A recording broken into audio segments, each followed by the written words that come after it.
What's cracking, y'all? You are now watching Boo TV. Appreciate you for stopping in. Like, comment, subscribe, hit the bell, stay notified, and let's get into the topic for today. What's cracking, y'all? Back with another reaction from the YouTuber Mike Korzimba. Go check it out. Go subscribe. Put out a video called "The Only Man Kobe Bryant Was Afraid Of." Pump the brakes. Kobe Bryant feared no one. Kobe Bryant feared no man, especially on that damn basketball court. We're talking about a kid at 18 years old seeking out Michael Jordan with no fear in his heart, no fear, no expression on his face that showed fear, seeking out Mike because he wanted that challenge to guard him and wanted Mike to guard him too. That Kobe Bryant? No. Don't know who they're talking about. If I'm looking at the thumbnail, I think that's Tracy McGrady. And wow, tmac, me watching the game my whole life, watching Kobe play, growing up in that era, tmac was definitely his most fierce opponent, especially since they guarded each other. And there was a point in time during that league where the best player in the league, that debate, that barbershop talk, the articles in the newspaper was Kobe versus tmac. Who's the best? There was a time before Kobe versus LeBron, it was Kobe versus tmac. Believe it or not, tmac was that good. And Kobe has reiterated as much in multiple interviews, saying that McGrady was his toughest opponent. It is what it is. No cap there. So I'm curious to see what this video gets into, because Kobe feared no one. The only time I ever seen Kobe Bryant scared or felt he had fear in him was when he was going through the sexual assault allegations. He feared that prosecution team. That was about it. That was about it. Bean feared no one. Bean feared no one. Who's the toughest guy you ever played against? The guy that always gave me the most problems actually was Tracy McGrady. You know, he had all the skills and all the athleticism, but he was 6'9". Why was a young Tracy McGrady the only player a young Kobe Bryant was truly afraid of? Short answer, T-Mac was right on Kobe's heels, and it appeared he was only going to get better. As if we look at Kobe Bryant versus Tracy McGrady between the ages of 21 and 24, we find that Orlando Magic T-Mac not only averaged more points and rebounds per game than Kobe, but that also, when it came to national recognition and awards, one thing was clear. The two were neck and neck. In this 4-year span of their young lives, both individually earned 2 second-team and 2 first-team All-NBA appearances. They were undoubtedly the 2 best young guards in the NBA. They were both on the path to basketball immortality. However, while Kobe would go on to win the MVP 5 seasons later and win 2 NBA championships after that, Tracy McGrady would finish his career having never won a single playoff series as a contributing player. A massive drop-off from a man who in 2003 was seen as a revolutionary talent, a basketball unicorn, the first 6'9" wing who could truly score from all 3 levels while also running the offense and rebounding. A young T-Mac was an athletic beast who had a not so rapid rise to stardom. I was the last dude invited to this camp. They gave me this jersey number 175. They had to fight to get me in this camp, right? First game is against Lamar, and I hold my own. I go from unknown to the #1 player in the country. So what happened? Why did Kobe Bryant continue to rise as an NBA superstar while Tracy McGrady's best years can be found in his early 20s? Well, what's up guys, Mike here. And Tracy McGrady left the NBA as both a Hall of Famer and a man who, again, never won a playoff series as even a role player. In the Spurs 2013 championship run, a 33-year-old T-Mac would average 5.2 minutes per game and 0 points. When individual awards do not match up with team success, we all very much dislike it. Look at how much hate Russell Westbrook and James Harden have taken in recent years. However, in the case of Tracy McGrady, this is a complicated story, and in the 38 playoff games that T-Mac competed in between the ages of 20 and 28, T-Mac T-Mac averaged over 28 points, 6 rebounds, and 6 assists per game in an era where these stats were jaw-dropping. In comparison to the stats of 2024, we have to remember that the games were slower and scoring at a high level such as 28 points per game was extremely rare. And to show you exactly what I mean, if we take a look at the top 10 scoring leaders in the 2003 season, we find that T-Mac's 32.1 points per game was absurdly dominant. It was almost 10 more than Ray Allen's average, and Ray Allen finished 10th in the league in scoring. Meanwhile, in 2024, Tracy would rank just 3rd in the league in scoring, and Ray Allen would be nowhere on this picture. Reason why Kobe Bryant spoke so highly of Tracy McGrady's prime, and it is that T-Mac was not a top 3 pick who was guaranteed everything. Tracy went from averaging under 20 minutes per game as a rookie to a top 5 player in the league in year 5. So you can see with this rapid rise to superstardom, and with the fact that he had a few inches of height on Kobe, well, you could see why Kobe would be looking over his shoulder a bit. It is here though where I do believe that a difference in mindset changed everything. In our recent Shea Cotton video, we talked about the 3 strikes of bad luck for Shea Cotton that took Shea Cotton down. And for Tracy McGrady, it is the same, but I will say things are a bit more unclear. Were these 3 strikes of bad luck, or were they 3 really bad decisions? You can certainly have your own opinion as we go along. And the first of these was his choice to go pro. Now, objectively, of course, becoming the number 9 pick in the NBA draft for the Toronto Raptors and making it to the NBA should have been a good thing. Only, it was a nightmare. T-Mac would describe his first season in Toronto as hell, and he would also, in his Hall of Fame speech, feel the need to say this. First year didn't go so well, but your best move, Zeke, was firing that coach my rookie year. Boy, was he wrong. Boy, was he wrong. You heard that right. In his Hall of Fame speech, T-Mac felt the need to remind us all that his biggest hater was his rookie season coach. It is hard to imagine that Tracy McGrady got the best coaching he possibly could have during this time. But looking back at this ESPN interview with Tracy as a high school senior, it is very clear as to why Tracy made the decision he made. I might make like $3 million a year, and hopefully I probably have a shoe contract. Or if I'm not a lottery pick, maybe $900,000 a year with a shoe contract. Financial security and shoe deals. That is what Tracy McGrady wanted at this time. And really, it's tough to blame him. Back in the late 1990s, AAU basketball was the Wild West. 50-year-old men were trying to strike it big on the backs of 16-year-old teenagers.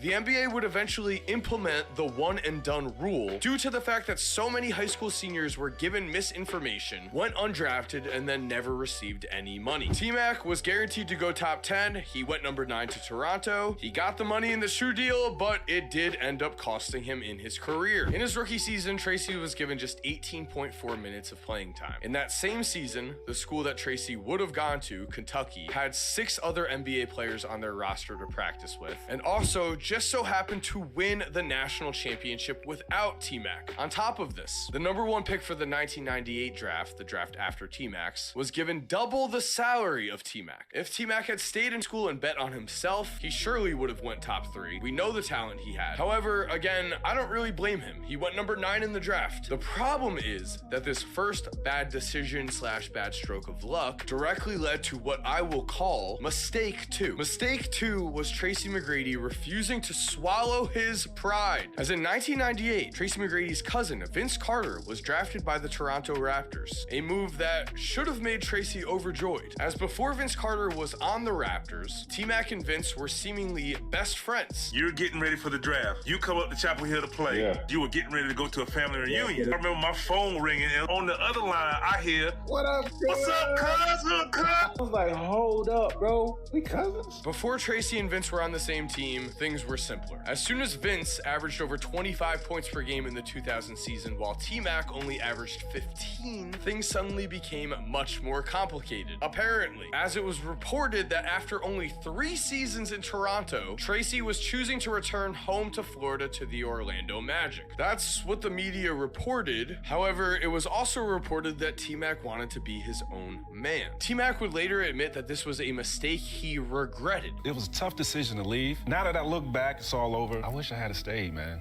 Really? I swear.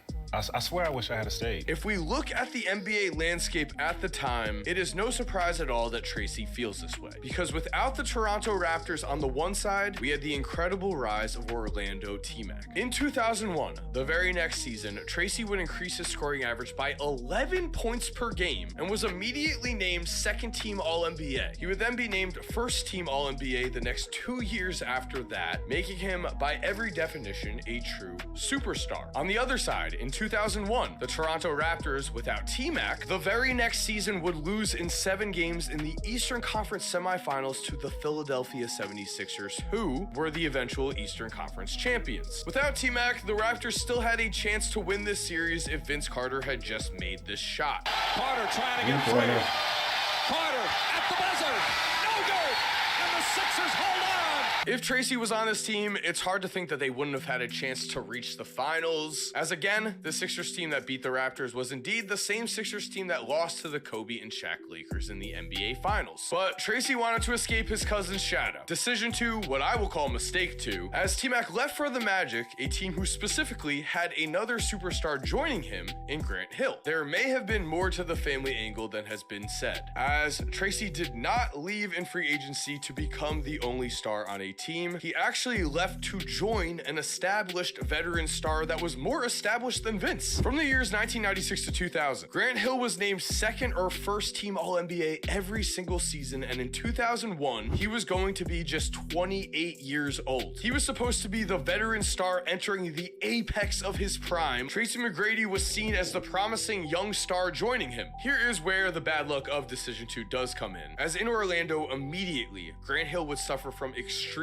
ankle injuries that had him playing in only 47 games in 4 seasons with T-Mac. This was absolutely crippling to the Orlando Magic's NBA Finals chances or even playoff chances as a whole. As to put it very simply, Grant Hill had a max contract slot, and so Orlando had no one else to replace him with. A current example of this would be the Denver Nuggets, as even Nikola Jokic could not win when Jamal Murray and Michael Porter Jr. went down with injuries, and they had huge, massive contracts that would have locked the Nuggets into a really bad future if Porter and Murray did not return. In the 4 seasons Tracy tried to play with Grant Hill, Grant never came back and Tracy went off to Houston. It is in Houston where, to be fair, Tracy did gain some reputation of not being the hardest worker. His head coach Jeff Van Gundy would say, "I like a lot of things about Tracy McGrady. I just wish I could have changed his practice habits and his mentality," which is not the best to hear. However, the third decision that would truly finish off T-Mac's career was not his own. As in Houston, both T-Mac and Yao could not remain healthy. I want to focus on the bad decision of one Doc Rivers, who may have made one of the worst decisions of all time. As back in 2000, when we had Tracy McGrady and Grant Hill joining the Orlando Magic, Tim Duncan was a free agent, and it was reported that he wanted to join the Orlando Magic as well. It was reported he was all set to sign on the dotted line until he asked if his family was going to be able to use the team plane, along with the rest of the team, to fly to games. Doc Rivers told him no, it was players only on the plane, and so Tim Duncan returned to San Antonio instead of signing with Orlando. And in Houston, unfortunately, it was Tracy McGrady who was never the same player that we saw in the Orlando Magic days. But as we could see, when Tracy McGrady was at his absolute best, T-Mac had a real argument of being the most talented player in the league. And as we've also seen, if things had just gone a bit differently, T-Mac's career could have gone in a completely different direction. So I want to know what you think below. Was this bad luck? Were these bad decisions? Thank you guys for watching. I hope you enjoyed today's video. If you are new to the channel, make sure to subscribe and turn on post notifications. That way you never miss a video. If you're already subscribed, thank you so much for supporting. You're awesome. We all know it. And as always, have an awesome day and cue that music. Good breakdown by Mike Korzemba there. One thing I would like to add, before Tracy McGrady got drafted, he was only projected, because of his crazy back, he was actually only projected to have like a handful, like 3-4 years, I forgot the exact number, but a few healthy years. They didn't think T-Mac would last as long as he did, let alone last as long as he did playing at an elite level. So just from the perspective of being out on the floor as long as he was healthy, despite the back problems eventually putting him out, along with some other injuries, I believe, the fact he lasted as long as he did is incredible, and kudos to him. Let me get that out the way. But I think the title of the video is a bit clickbaitish. Kobe feared no one, but definitely T-Mac was probably, like I said, his toughest opponent. But with that being said, depending on how you look at it, right? During that time, players coming out of high school, it was a different time, man. These players, unlike today, you can come out of high school with all the talent in the world, and they're going to throw you out. You're going to get a bunch of minutes unless you get drafted by the San Antonio Spurs or Greg Popovich. But they'll give you the minutes. They'll let you figure it out. They'll let you get your ass beat, go through the growing pains early, and learn the game. But back then, not so much for players coming out of high school. T-Mac saw how Kobe was getting treated, barely getting any minutes, despite in practice kicking people's ass in practice, showing people up in practice. But come to the game, he really wasn't getting the minutes, and even in the minutes he were getting, he was performing at a pretty high level. When you look at his numbers on a per minute basis, it was evident that if this guy would get more minutes, he would perform well. But it took some time before that actually happened for Kobe, and it was frustrating for Kobe. And then when T-Mac came on, it was frustrating for T-Mac, and he would call Kobe and say, "Hey, man, this sucks." Da da da. So they knew each other before. Kobe got drafted. They had a relationship, but they really leaned on each other, especially T-Mac leaning on Kobe coming in after him, dealing with that. And it frustrated him because he knew his potential and he wasn't being utilized to his potential. And I don't think T-Mac is wrong for wanting to leave Vince Carter in Toronto. Looking back on it, would I have loved to see them grow together and be in their prime together? Absolutely. That would have been nuts. That would have been crazy. But T-Mac's like, hey, I got to get mine too. I can't be in this guy's shadow forever. Nowadays, there's enough possessions going around, and the game swings much more into the favor of the perimeter player. That's not much of an issue right now to have, a 1 and a 1A or a 1 and a 1, because they're both going to get their shot attempts and they're both going to thrive, typically. But back in the day, it wasn't quite like that, especially for two perimeter players. Wasn't really like that back then.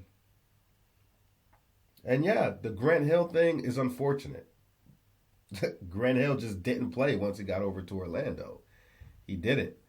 Did T-Mac have the mentality quite like Kobe Bryant? No. Kobe Bryant was wired different. Kobe Bryant was on the same wiring as a Michael Jordan. Tracy McGrady, extremely talented, extremely amazing. Did work hard, but did he work as hard as Kobe or Mike? Did he have the mentality quite like them? No, he didn't. But he was talented enough and good enough and put in enough work to, for a chunk of his career, be considered one of the best players in the league, if not the best player in the league. Like that was a legitimate discussion, and that's fair, and that's accurate. And T-Mac was still solid with the Houston Rockets. And that was probably the best roster he ever had. No, it was the best roster he ever had when he was up there with the Rockets. But Yao Ming and T-Mac now struggling to stay on the court together, going back and forth with injuries. Wasn't in the cards for him. Wasn't. And for me, even when the Kobe and T-Mac debates were going on, even if people wanted to say, okay, it's a wash offensively, I could always say, okay, deal. Wash offensively. Kobe Bryant's a far greater defensive player, and there was just no debate there. So wash offensively, and one guy's an elite defender and the other guy's not. I rest my case. But is there an argument to be had? Yes. Do I think McGrady ever eclipsed Kobe? No. But do I think he was right there? And it was something that could be debated? Absolutely. But for me, I say if you want to call it a wash, sure. But, hey, Kobe got the defense, baby. He did. McGrady was average to lazy sometimes defensively. Average to lazy. He was. But more so average than lazy. I can say that. T-Mac was a lot of fun to watch back then. I hated it. I hated T-Mac, growing up, but come on, man. Let bygones be bygones. He's a great player. Couldn't stand him, man. He was my rival. But I always knew how great he was. But I was Team Kobe. But yeah, Mac was the guy, man. And to this day, Tracy McGrady, in my opinion, is one of the greatest scorers I've ever seen. I don't care about total numbers because I understand the injuries and the situation early in his career. I get all that, but I'm telling you, peak for peak, T-Mac is one of the greatest scorers I've ever seen. I rest my case. Y'all let me know what you think about it. Like, comment, subscribe, hit the bell, check out our Tracy McGrady playlist, our Kobe Bryant playlist, and I'll catch you on the next one. We out, baby.